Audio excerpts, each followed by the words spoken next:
Chevrolet Cobalt. Pechga ventilyator qo'yish jarayoni.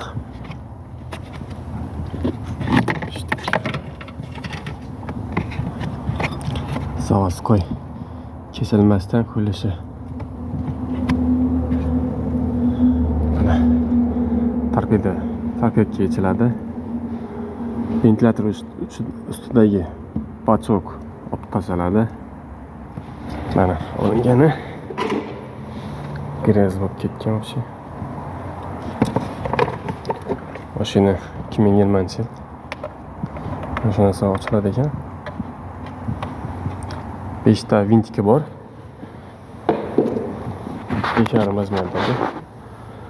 И потом biz bunga koreyskiy UzDev degan firmalar mana bunaqa yangisida ventilyator qo'yamiz hozir. Xudo xolasa. O'ziniki ovoz berib boshlagan ekan. Как пачникni nima ovozi chiqqandek. Biz uni olib tashladik. Yangisini xudo xolasa ustiga qilib qo'yamiz joyiga.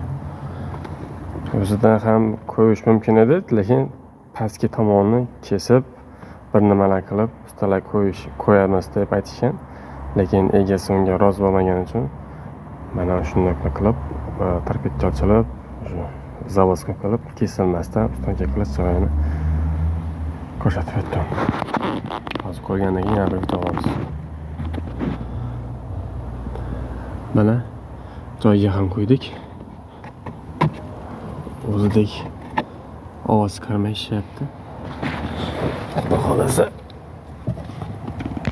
past tomonlari ham akkuratni bo'lib chiqdi. Xudo xolasa mana bu yerda ikkimizni tekshirib ko'rsak bo'ladi. Keyin torpedchani qistirib tashlayveramiz. Hammaga omad.